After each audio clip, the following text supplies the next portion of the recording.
Jae-sung is standing in a hotel bathroom in Hong Kong, and his hands won't stop shaking. There's blood on his knuckles, not from a fight, but from gripping the sink so hard the porcelain cracked. And he's staring at a phone on the counter like it's a loaded gun. The screen shows a photo of Keisha and Maya at the beach, smiling, and underneath it, a text message in Korean. Quote, "You have 12 hours to decide who dies first." He's not crying, but his breath is shallow and his eyes are empty, and you can tell this is a man who has already lost. He picks up the phone, opens the contacts, scrolls to Keisha's name, and his thumb hovers over the call button for what feels like forever. Then he deletes her number. He deletes everything. He drops the phone in the toilet and watches it sink. Wait, how did we get here? We all knew how Jae-sung ended with a happily ever after with Keisha in part 1. I guess the story's just getting started, and what you knew about love and sacrifice is more expensive than freedom. 6 months earlier, Vietnam. A fishing village so small it doesn't have a name on Google Maps, just a dot on the coast where the boats come in before sunrise. Jae-sung is walking Maya to school, and he's carrying her backpack because she insists on holding his hand with both of hers, and this is the kind of life he never thought he'd have. He can't stop counting. He counts the motorbikes that pass, the number of faces he doesn't recognize, the seconds between when a car parks and when someone gets out. It's automatic, like breathing. And Keisha has noticed, but she doesn't say anything because she knows he's trying. He drops Maya off, kisses her forehead, watches her run inside, and then he stands there for 30 seconds longer than a normal father would because he's scanning the street for black sedans, for men in sunglasses, for anyone who looks like they don't belong. There's nothing. There's never anything. But he checks anyway. Jae-sung works in a boatyard now, sanding wood and patching hulls, and his boss is a 60-year-old Vietnamese man who speaks 3 words of English and pays him in cash. It's honest work, the kind that leaves splinters in your palms and makes your shoulders ache, and Jae-sung likes it because pain you earn is different from pain you inherit. But every day at 3:47 p.m., he stops whatever he's doing and checks his phone. Not for messages, there are never messages, but to open a browser, type a specific URL, and wait for a page to load. It's a server in Switzerland, password protected, and all it shows is a green check mark. That check mark means the files are still there, still encrypted, still his insurance policy. As long as that check mark is green, Seoul can't touch him. Keisha doesn't know about this. She thinks he quit cold turkey, that he walked away clean, and he's never corrected her because the truth would ruin the illusion that they're safe. One afternoon, Jae-sung comes home early and finds an envelope on the kitchen table. No address, no stamp, just his name written in Hangul, Korean script, in handwriting he doesn't recognize. Keisha is in the shower, Maya's at a friend's house, and for a moment he considers throwing it away unopened because ignorance is the only kind of peace he has left. But he doesn't. He opens it. If you're listening right now, here's to remind you that we care about you and your support is much appreciated. Remember how we agreed to help me get to 1,000 subscribed by proving my mother wrong? She said nobody cares about stories where love and survival thrives through difficult situations. If any part of this made you think about the times you had to love or pay sacrifices that cost you, then subscribe. We're building a community that cares about you. Comment where you're watching from. Share this with someone who needs to remember that broken don't mean destroyed. Back to our story. Inside is a receipt from a cafe in Da Nang 3 days ago, and circled in red ink is a single line item: 2 iced Americanos. Jae-sung has never been to that cafe, but he knows what this means. Someone was watching him. Someone was close enough to know his coffee order, close enough to follow him, close enough to leave this as proof. He checks the locks. He checks the windows. He opens his phone and pulls up the Switzerland server, and the check mark is still green. But now it feels different. Not like safety, but like a countdown. That night, Jae-sung doesn't sleep. He sits in the dark with a kitchen knife in his lap, not because he thinks someone will break in, but because holding something sharp makes him feel like he has control. Keisha wakes up at 2 a.m., sees him sitting there and asks if he's okay, and he lies and says he couldn't sleep. She sits next to him, takes the knife gently out of his hands, and sets it on the table. She doesn't ask what's wrong because she's learned that pressing him only makes him retreat. Instead, she just leans her head on his shoulder and stays there until the sun comes up.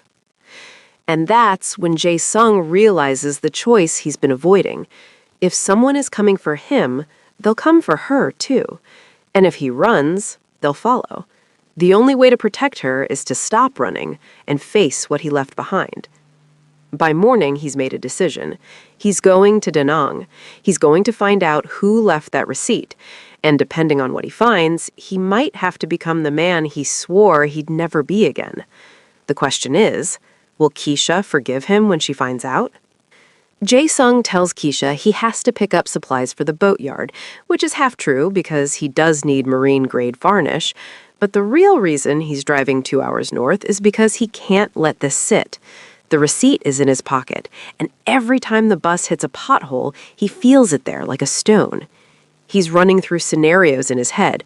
Maybe it's a test. Maybe it's someone from the old crew checking if he's still sharp. Maybe it's just paranoia finally catching up to him. But the handwriting was deliberate. The circle around the coffee order was precise, and whoever left it wanted him to know they were close. The cafe is near the river, tucked between a tailor shop and a pharmacy, and when Jae-sung walks in, he realizes he's been here before. Not physically, but in memory. It's the kind of place expats use as a dead drop because it's busy enough to blend in, but small enough to notice who doesn't belong.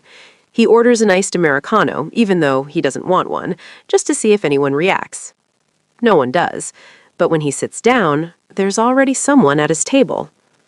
The man is older than Jae-sung remembers, maybe mid-50s now, with gray at his temples and a scar that runs from his left ear to his collarbone, the kind you get from a knife that was meant to go deeper. His name is Sung-ho, and he used to be Jae-sung's uncle's enforcer before the organization restructured and Sung-ho became expendable. Jae-sung's first instinct is to leave, but Sung-ho raises one hand in a gesture that's more tired than threatening and says in Korean, "Sit. I didn't come to hurt you." Jae-sung sits, but his hand stays near his waistband, even though he's not carrying, and Sung-ho notices and almost smiles. "You're still sharp. Good. You'll need to be." There's no small talk, no pretense of reunion. Sung-ho slides a phone across the table, an old Nokia, the kind you can't track, and tells Jae-sung to open the photo gallery. There are 3 pictures.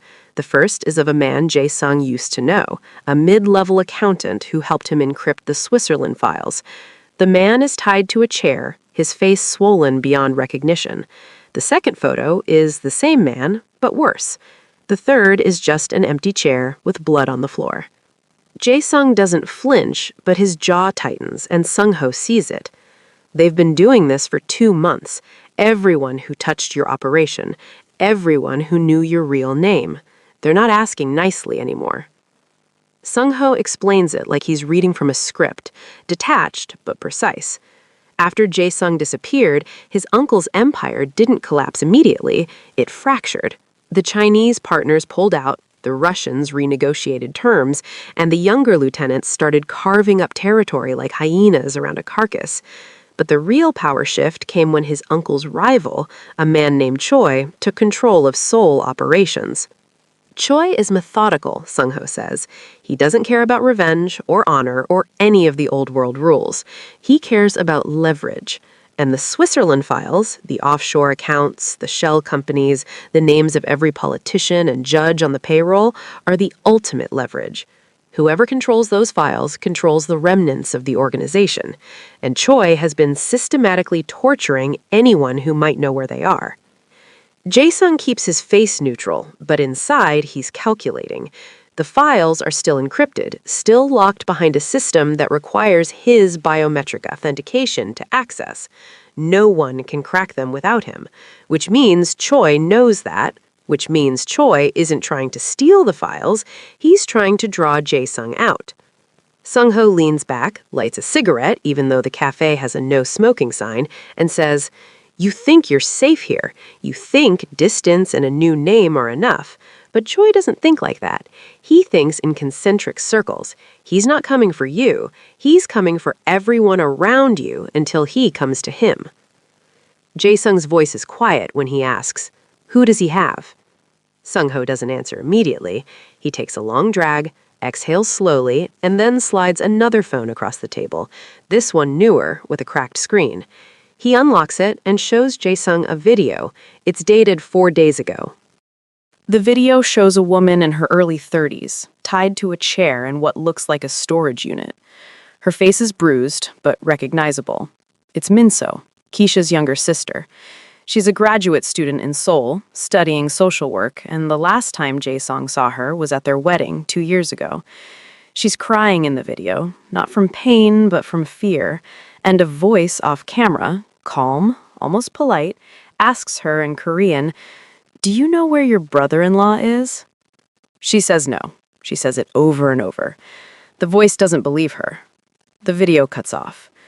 Jae-sung's hand is shaking now, not from fear, but from the sudden flood of adrenaline that used to come right before he made a decision he couldn't take back. He looks at Sung-ho and asks, "Why are you telling me this?" Sung-ho stubs out his cigarette. "Because Choi sent me to find you. He said if I brought you back, he'd let me walk away clean. But I've seen what he does to people who walk away, so I'm giving you a choice instead." "What choice?" "You come back to Seoul, hand over the files, and maybe he lets her go. Or you stay here, and in 2 weeks, she's in the second photo instead of the first." Jae-sung doesn't say anything for a long time.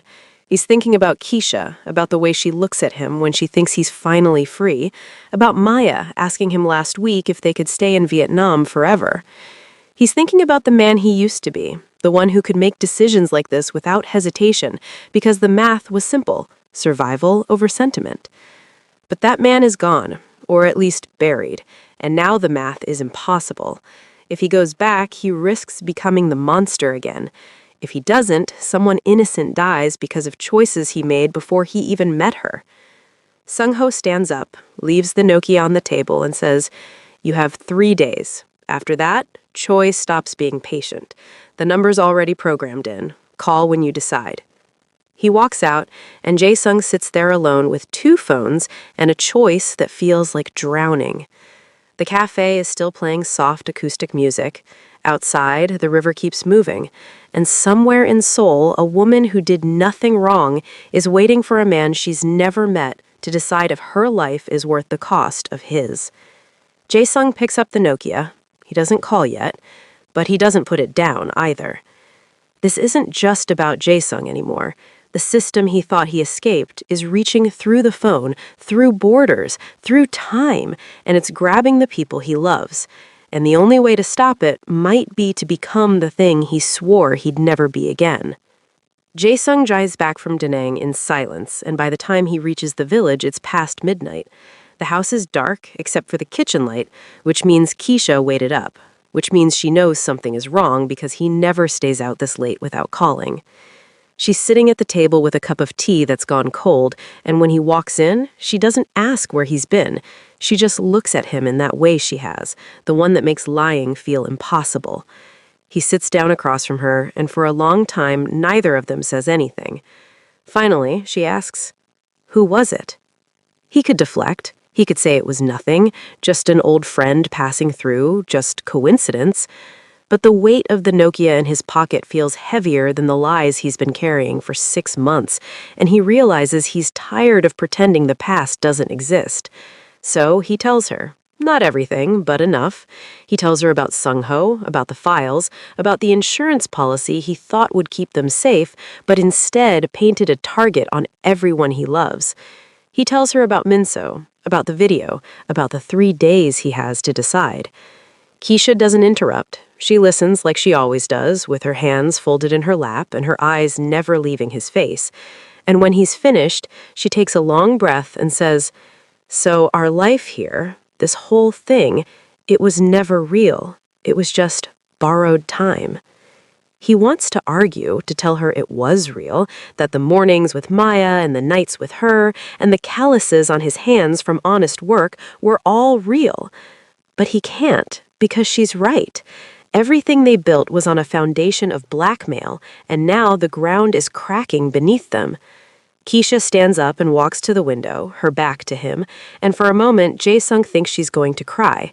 But when she turns around, her eyes are dry and her voice is steady. And that's somehow worse. "What are you going to do?" she asks. He doesn't hesitate. "I'm going to end it." "How?" "The way I used to." She shakes her head slowly, and there's something in her expression that's not anger or fear, but disappointment, and it cuts deeper than anything Choi could do to him. "You mean violence?" "I mean solving the problem. By killing people." He doesn't deny it, because that's exactly what he means. He's already run through the logistics in his head. Choi is in Seoul, probably surrounded by security, but Jae-sung knows the old safe houses, the patterns, the weaknesses. He could be in and out in 48 hours if he moves fast and doesn't hesitate. He's done it before, he can do it again. But Keisha steps closer, and her voice drops to something quieter and more dangerous. "If you kill for us, you bring the Mafia into this house. You bring it into Maya's bedroom. You bring it into every meal we eat and every word we say. I won't raise my kids in a graveyard." "So what do you want me to do? Let them kill your sister?" "I want you to find another way." "There is no other way." "Then make one." They don't sleep that night. Jae-sung sits on the floor of the living room with his back against the couch, and Keisha sits across from him with her knees pulled to her chest, and they talk in circles for hours.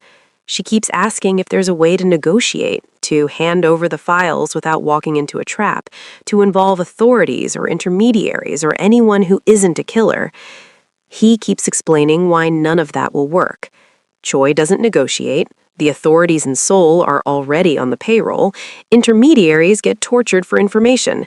The only language the organization understands is force, and the only currency they respect is fear. But Keisha won't let it go. She tells him about the man she fell in love with, the one who sat in her clinic 2 years ago and couldn't perform, but could still cry. The one who proved strength isn't about violence, it's about the courage to be vulnerable. She tells him that if he goes back to killing, he'll lose the part of himself that makes him worth saving. And Jae-sung knows she's right. He knows that if he crosses that line again, something will break inside him that won't heal. But he also knows that if he doesn't, Min-soo dies, and Keisha will never forgive him, and the guilt will hollow him out just as surely as the violence would. So he offers a compromise, even though it feels like surrender. There's a neutral zone. Hong Kong. I'll contact Choi and offer to hand over the files there. Public place, witnesses, no weapons. Keisha looks at him like she's trying to read the future in his face. "You think he'll go for that?" "No, but I think I can make the trade without anyone getting hurt." "You're lying." "I'm trying." The next morning, Jae-sung makes the call. The Nokia has one number programmed, and when he dials it, Sung-ho picks up on the second ring. Jae-sung doesn't waste time with pleasantries. He says he'll hand over the files in Hong Kong, neutral territory, and in exchange, Min-soo walks free, and Choi leaves his family alone. Sung-ho is quiet for a moment, then says, "Choi doesn't do neutral. He'll send people, and they won't be there to shake hands." "I know." "So why are you doing this?" "Because my wife asked me to." Sung-ho almost laughs, but it comes out bitter. "You're going to die for a woman who doesn't understand the game?" "Maybe, but at least I'll die human." The line goes dead. Jae-sung books a flight for the next day. He tells Keisha he'll be back in 72 hours, and she nods but doesn't believe him, and they both know it. That night, Jae-sung sits with Maya while she does her homework, and he helps her sound out English words she doesn't know. And when she asks if he's going on a trip, he says yes, just for work, and she asks if he'll bring her back a stuffed animal like he did last time. He promises he will, even though he's not sure he's coming back at all. After Maya goes to bed, Keisha sits with him on the porch, and they don't talk. They just exist in the same space, breathing the same air, holding hands like they're trying to memorize the shape of each other's fingers. At some point, she asks, "If this goes wrong, it won't. But if it does, then you take Maya and you disappear. There's money in an account under your name, enough to start over." She doesn't cry. She just squeezes his hand tighter and says, "I don't want to start over. I want you to come home." "I will." But they both know he might be lying, and they both know that love isn't always enough to stop the world from taking what it wants. Jae-sung is walking into a trap, not because he thinks he'll win, but because the cost of not trying is worse than death. And Keisha is letting him go, not because she believes he'll survive, but because stopping him would mean choosing her sister's life over his soul. This is what love looks like when the system comes for you. It's not romantic. It's impossible math and quiet goodbyes and the hope that sacrifice means something. The hotel choice people chose is in Chimshatsui, near the harbor, and it's the kind of place that's expensive enough to look legitimate, but anonymous enough that no one asks questions. Jae-sung checks in under a fake name, pays cash, and takes the stairs to the 7th floor, because elevators are traps when you're expecting trouble. The room is small and clean, with a view of the harbor that would be beautiful if he could focus on anything other than the meeting in 4 hours.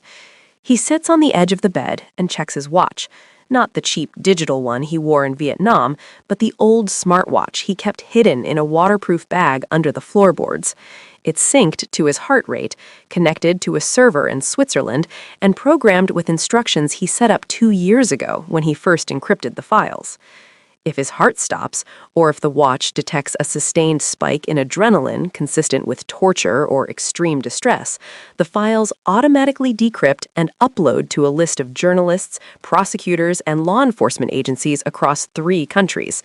It's a dead man's switch, crude but effective, and the only leverage he has left. He straps the watch on, feels the faint vibration as it calibrates to his pulse, and thinks about Keisha's face when he left. She didn't cry, but her eyes were red, and she held him at the door for 30 seconds longer than necessary, like she was trying to memorize the weight of him. Maya waved from the window, her stuffed rabbit tucked under one arm, and Jae-sung waved back and promised he'd bring her something from the airport. He doesn't know if he'll keep that promise, but he knows that if he dies tonight, at least he tried to be the man Keisha believed he could be. The meeting is set for 8 p.m. in a private tea room on the hotel's 3rd floor, the kind of space businessmen rent for discreet negotiations. Jae-sung arrives 10 minutes early, not because he's eager, but because being early lets him control the room. He checks the exits, notes the security cameras, counts the number of people in the hallway. There are 2 men in suits standing near the elevator, and they don't look at him directly, but they're definitely watching. He walks into the tea room, and it's smaller than he expected, just a round table, 6 chairs, and a window that overlooks the street. Sung-ho is already there, sitting with his back to the wall, and when he sees Jae-sung, he nods once, but doesn't smile. "You came," Jae-sung says in Korean. "I said I would. I didn't think you'd be stupid enough." Jae-sung sits across from him, and for a moment it's just the 2 of them in the room, and it almost feels like old times, before the collapse, before the betrayals, when they were both just soldiers following orders. But those days are gone, and they both know it. Sung-ho glances at the door. Choi's people will be here in 5 minutes. When they arrive, don't talk unless they ask you a direct question. Don't make threats. Don't act like you're in control. Am I? No. But if you pretend you have nothing to lose, they'll believe you have nothing left. The door opens, and 3 men walk in. The first 2 are enforcers, young, sharp-eyed, the kind who grew up in the organization and learned to kill before they learned to drive.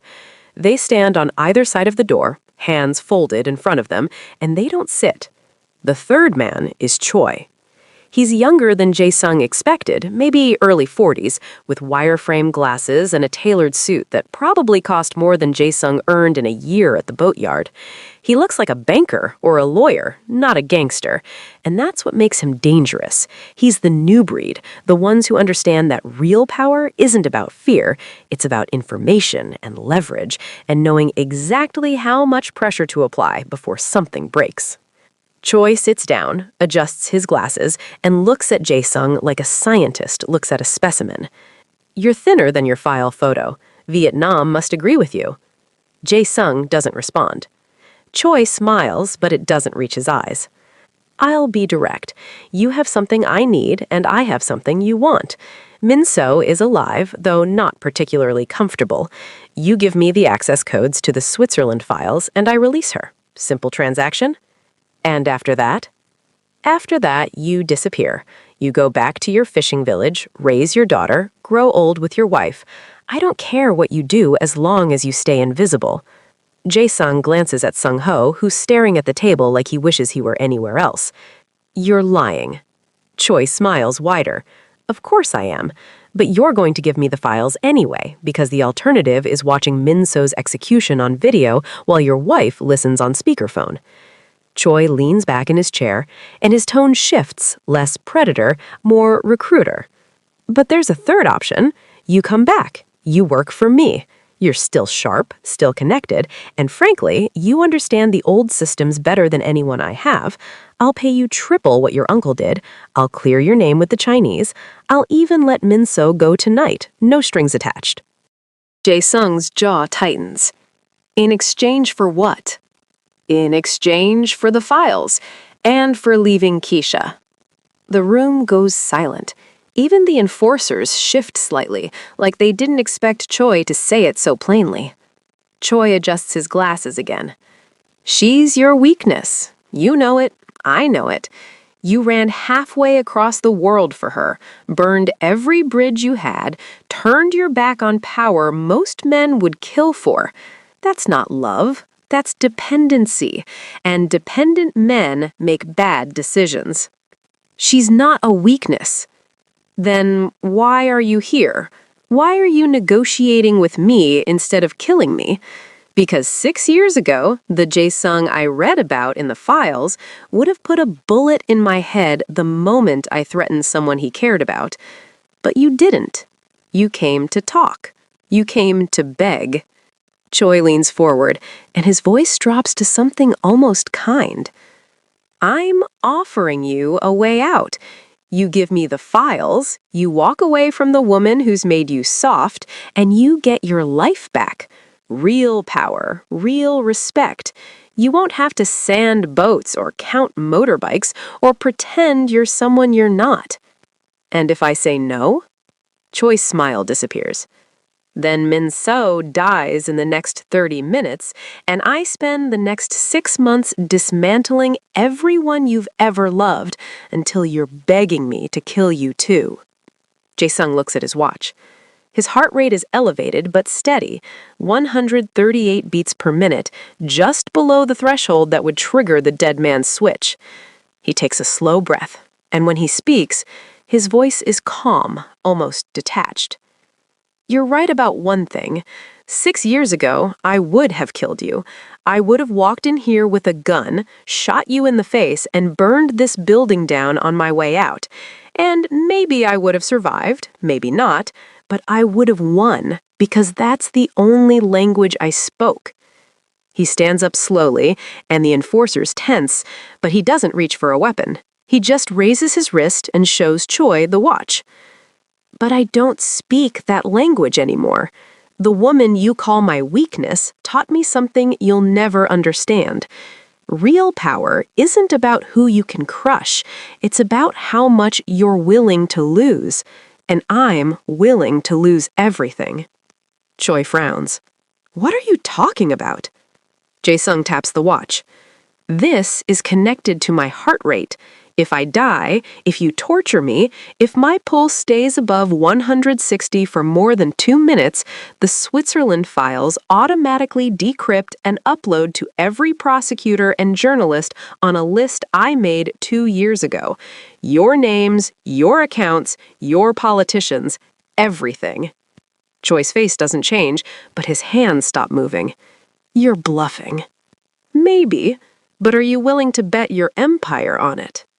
The room is silent, except for the faint hum of the air conditioning. Sung-ho is staring at Jae-sung like he's seeing him for the first time. The enforcers are looking at Choi, waiting for orders. Choi takes off his glasses, cleans them slowly with a cloth from his pocket, and puts them back on. If you release those files, you destroy yourself too. Every crime you committed, every person you killed, it's all in there. I know. Your wife will find out who you really were. I know. And you're willing to live with that? I'm willing to die with it. The question is, are you? Choi stares at him for a long time, and Jae-sung can see the calculation happening behind his eyes, weighing the risk, measuring the odds, trying to find an angle. But there isn't one. Because the only way to win against someone who's willing to lose everything is to be willing to lose more, and Choi has too much to protect. Finally, Choi stands. You have 48 hours to leave Hong Kong. If I see you again, the deal is off. And Min-so? She'll be released tonight. Sung-ho will confirm it. Choi walks to the door, pauses, and looks back.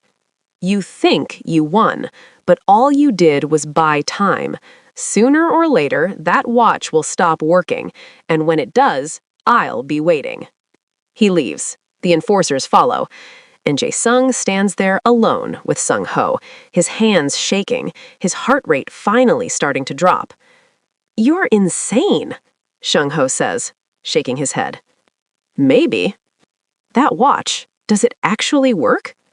Jae-sung looks at him and almost smiles. Guess we'll never know. Jae-sung didn't win by being stronger or smarter or more violent. He won because he understood what Keisha taught him, that real power is the willingness to sacrifice everything, including yourself. But the cost of that power is uncertainty. He doesn't know if the files will stay buried, he doesn't know if Choi will keep his word, and he doesn't know if Keisha will forgive him when she learns the truth. He's alive, but he's not free. Not yet. Jae-sung doesn't sleep on the plane back to Vietnam. He sits in the middle seat of economy, wedged between a businessman who snores and a college student watching movies on her phone, and he stares at the seatback screen without seeing it. His watch is still on his wrist, still tracking his pulse, and every few minutes he glances at it to make sure it's working, to make sure he's still real. Sung-ho called 3 hours after the meeting to confirm Min-so had been released at a subway station in Seoul, shaken but unharmed, and that Choi's people had backed off. For now. The words "for now" hang in Jae-sung's mind like a countdown he can't see, and he knows this isn't over. It's just paused, and the pause could end any day without warning. But that's not what keeps him awake. What keeps him awake is the question of what he'll say to Keisha when he gets home, because the truth is, he didn't win in Hong Kong. He just delayed the cost. The files are still out there, still encrypted, still a weapon pointed at everyone he loves, and sooner or later, that weapon will go off. His ribs ache where one of Choi's men shoved him against the wall on his way out of the hotel. Not hard enough to break anything, but hard enough to leave a message. His knuckles are bruised from gripping the armrest too tight during takeoff, and there's a shallow cut above his left eye from where he walked into a doorframe in the hotel hallway because his hands were shaking so badly he couldn't see straight. He's not wounded the way soldiers get wounded in movies. There's no bullet holes, no dramatic scars, but he's broken in a quieter way, the kind that doesn't show up on x-rays, but makes it hard to breathe when he thinks about what could have gone wrong. It's late afternoon when Jae-sung gets back to the village, and the first thing he sees is Maya sitting on the front steps with her rabbit, waiting. She's wearing the yellow dress Keisha made for her last month, and when she sees him get out of the taxi, she runs toward him so fast she almost trips, and he catches her and lifts her even though his ribs scream in protest. "You're back!" she says in English, her accent still thick but her smile pure, and she wraps her arms around his neck so tight he can barely breathe. Did you bring me a present? He did.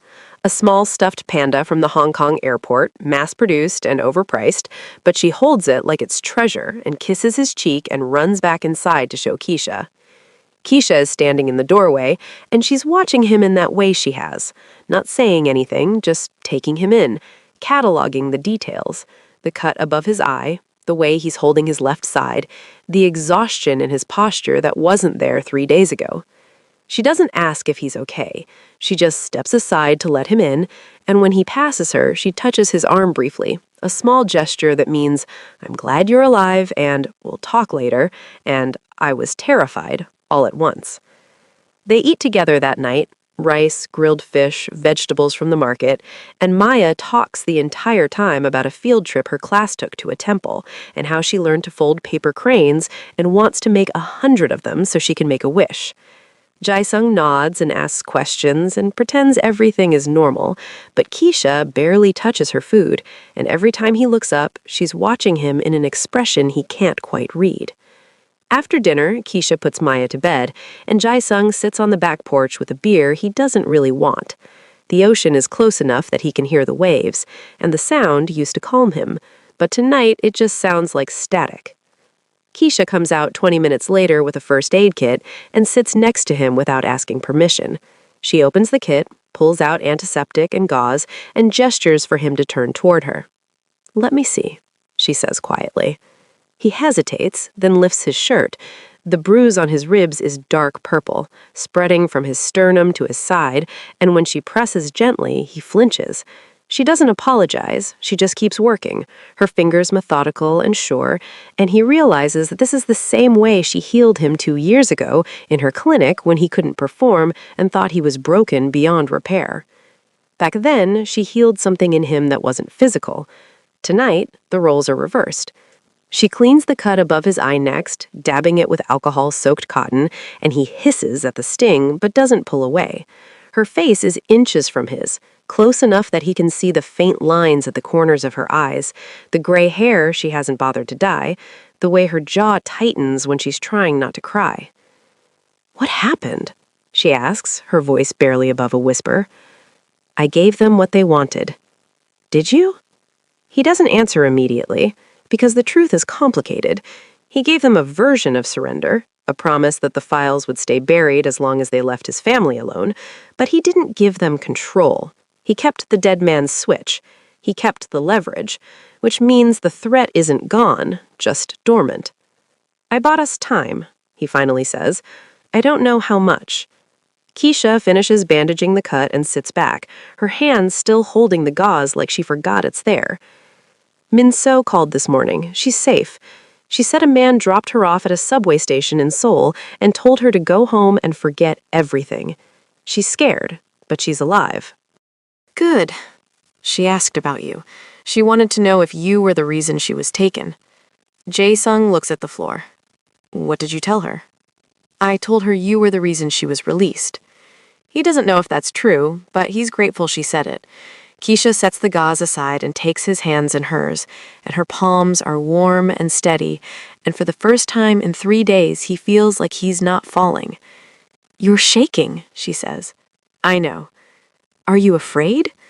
"I don't know what I am." They sit like that for a long time, not talking, just breathing in the same rhythm. Eventually, Keisha asked, "Did you have to kill anyone?" "No." "Did you want to?" He thinks about Choi's face, about the way he called Keisha a weakness, about how easy it would have been to reach across that table and prove him wrong in the most violent way possible. "Yes." "But you didn't." "No." "Why?" He looks at her, and he's not sure how to explain it. How, in that hotel room, with Choi offering him his old life back and calling love a liability, he realized that the only thing separating him from the monster he used to be was the choice to walk away. Not because he was weak, but because Keisha taught him that strength isn't about how much damage you can do, it's about how much damage you refuse to do, even when it costs you everything. "Because you asked me not to," he says simply. Keisha's eyes fill with tears, but she doesn't let them fall. I know what those files are. I know what you did to get them, and I know that as long as they exist, we'll never be completely safe. I know. So what do? We live, he says. We wake up every morning and we live like the threat isn't there. We raise Maya, we work, we love each other, and if the day comes when they come back, we deal with it then. That's not a plan. It's the only one I have. She leans her head against his shoulder and he wraps his arm around her, even though it hurts his ribs, and they sit there on the porch while the ocean keeps moving and the village keeps sleeping and the world keeps turning like nothing happened. But something did happen. Jae-sung went to Hongtong as a man running from his past, and he came back as a man carrying it. The difference is now he knows the weight and he's choosing to carry it anyway. Later that night, after Keisha falls asleep, Jae-sung stands in the bathroom and looks at himself in the mirror.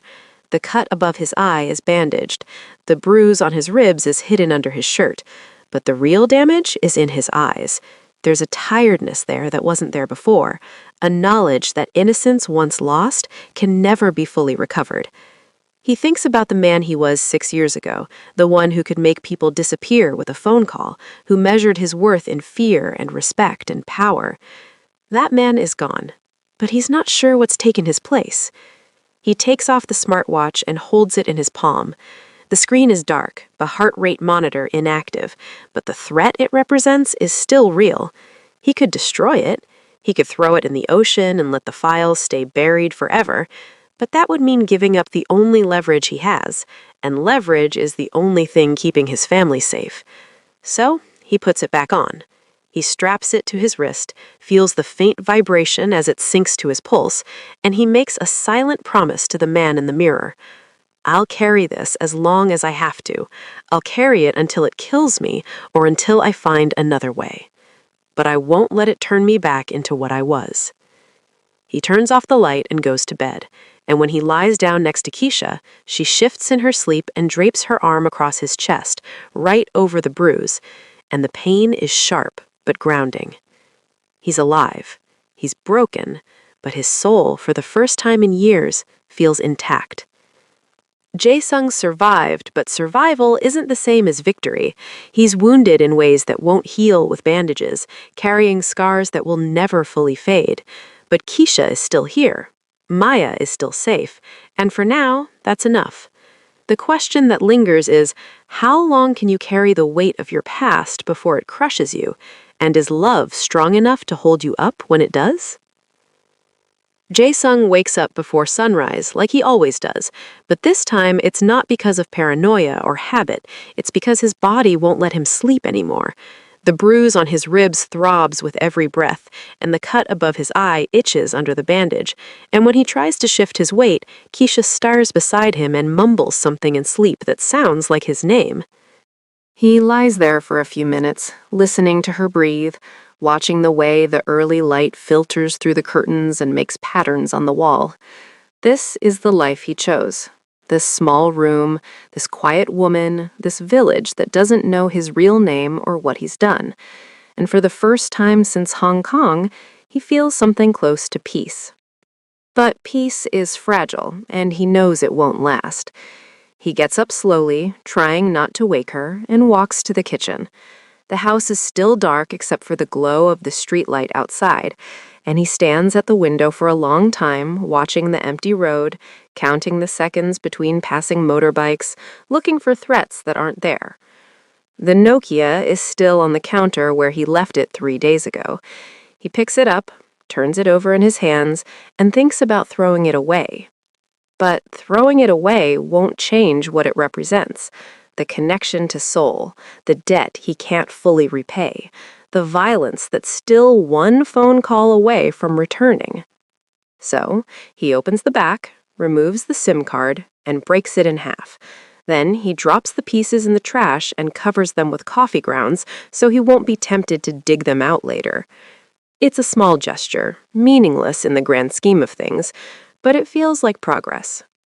Maya wakes up an hour later, her hair messy and her stuffed panda tucked under one arm, and she climbs into Jae-sung's lap while he's sitting at the table drinking tea. She doesn't ask about the bandage on his face or why he's moving so carefully. She just leans her head against his chest and hums a song she learned at school, something about birds and clouds and flying. Keisha makes breakfast, rice porridge with ginger and scallions, and they eat together in comfortable silence. The kind of silence that only happens when people know each other well enough that words aren't always necessary. Maya talks about wanting to learn to swim, and Keisha promises to take her to the beach next weekend, and Jae-sung nods along and realizes that this is what he was fighting for in Hong Kong. Not survival, not safety, not even justice. Just this. Ordinary mornings with people he loves. After breakfast, Keisha takes Maya to school, and Jae-sung is left alone in the house with his thoughts. He could go to the boatyard, pretend everything is normal, sand wood until his hands are too tired to shake, but he doesn't. Instead, he walks to the bedroom and opens the closet, pushes aside the clothes, and pulls out a small fireproof lockbox he keeps hidden under a loose floorboard. Inside the box are three things: $10,000 in cash, a USB drive with encrypted backups of the Switzerland files, and his old passport. The passport is South Korean, issued 8 years ago, and the photo inside shows a younger version of himself. Harder eyes, sharper jaw, the expression of a man who thought power was something you took instead of something you earned. His real name is printed below the photo in Hangul, and he stares at it for a long time, trying to remember what it felt like to be that person. He can't. That person is gone. Jae-sung takes the passport to the backyard, where there's a small metal drum they use for burning trash. He crumples up some old newspaper, lights it with a match, and watches the flames catch. Then he holds the passport over the fire, hesitating for just a moment, because once he does this, there's no going back. But going back was never an option.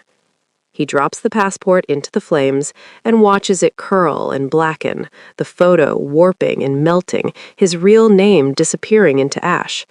The fire smells like chemicals and regret, and he stands there until the passport is completely gone, until there's nothing left but smoke and the faint outline of what used to be.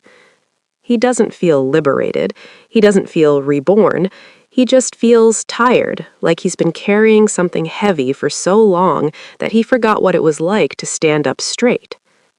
But he also feels something else, something quieter and harder to name. Not hope, exactly, but the possibility of hope. The idea that maybe, just maybe, he can be someone other than the man in that passport. Someone without a name, without a past, and without the weight of all the things he's done. Someone who just exists in the present, in this village, with this family. Keisha comes home while he's still standing there, and she sees the smoke and the ash and the look on his face, and she doesn't ask what he burned. She just walks over and stands next to him, close enough that their shoulders touch, and together they watch the last of the flames die out. "Are you okay?" she asks after a while. "I don't know," he says honestly, "but I think I will be." She takes his hand, and her fingers are warm and steady, and they stand there in the backyard while the sun climbs higher and the village wakes up around them. The days that follow are ordinary in the best possible way. Jae-sung goes back to work at the boatyard, and his boss doesn't ask about the bandage or why he was gone, just hands him a piece of sandpaper and points at a hull that needs smoothing. The work is repetitive and mindless, and that's exactly what he needs. Hours of focusing on something simple and tangible, something that has a clear beginning and end. Keisha goes back to her clinic, treating fishermen with infected cuts and children with fevers, and sometimes Jae-sung stops by during his lunch break just to watch her work. There's something beautiful about the way she moves, efficient but gentle, confident but never arrogant, and he realizes that this is what real power looks like. Not the ability to hurt people, but the ability to heal them. Maya starts swimming lessons at the community center, and every evening Jae-sung and Keisha sit on the beach and watch her splash around in the shallow water, her laughter carrying across the sand. She's getting braver, venturing a little deeper each day, and Jae-sung thinks about how children are fearless in ways adults can never be again, how they trust the world won't hurt them even when the world has every reason to prove them wrong. At night, after Maya is asleep, Jae-sung and Keisha sit on the porch and talk about small things, what to have for dinner tomorrow, whether they should repaint the shutters, if they should get a dog. They don't talk about Hong Kong or Choi or the files or what happens if the dead man's switch fails. They just exist together. And that's enough. The smartwatch stays on his wrist, a constant reminder of the threat that's still out there, but Jae-sung has learned to live with it the way you learn to live with chronic pain, not by ignoring it, but by accepting it as part of the landscape. He checks the Switzerland server every few days just to make sure the files are still encrypted, still secure. The green checkmark is always there, steady and unblinking, and he's not sure if that comforts him or terrifies him. But he keeps checking anyway, because vigilance is the price of the life he's chosen. 3 weeks after Hong Kong, Jae-sung is walking home from the boatyard when he sees a black sedan parked near the market. His heart rate spikes immediately, 138, 145, 152, and his hand moves instinctively to his waistband, even though he's not carrying a weapon. But then the driver gets out, and it's just a tourist asking for directions to the beach, and Jae-sung's heart rate slowly drops back to normal. He realizes he'll probably do this for the rest of his life, jump at shadows, count strangers, check locks twice. The paranoia won't ever fully leave, the scars won't ever fully heal. But that's okay, because scars are just proof that you survived something that tried to kill you. When he gets home, Keisha and Maya are in the kitchen making dumplings, their hands covered in flour, and Maya runs over to show him the misshapen dumpling she made that looks more like a blob than anything edible. He tells her it's perfect, and she beams with pride, and Keisha looks at him over Maya's head and smiles in a way that says, "We're going to be okay." And maybe they will be. Maybe the threat will never come back. Maybe Choi will keep his word. Maybe the files will stay buried forever. Or maybe none of that will happen. Maybe one day the phone will ring, or a stranger will knock on the door, or the green checkmark will turn red, and everything will collapse again. But right now, in this moment, with flour on his daughter's face and his wife's hand on his shoulder and the smell of dumplings filling the kitchen, Jae-sung is not afraid. Because true power isn't about who you can crush. It's about who you're willing to be crushed for. And he's finally found something worth protecting, even if it costs him everything. He is no longer Jae-sung. He is no longer the enforcer, the killer, the man in the passport photo with cold eyes and a colder heart. He is just a father, a husband, a man with no name and a full heart. And for the first time in his life, that's enough. If you've ever loved someone so much that you'd burn your whole life down to keep them safe, if you've ever stood between the people you care about and a world that wanted to destroy them, if you've ever chosen to be broken so someone else could stay whole, then you understand. This isn't a story about winning, it's a story about what you're willing to lose. Stay with us, subscribe to the family, because the people who protect others, the ones who carry the weight so no one else has to, they're the ones who change the world one quiet sacrifice at a time.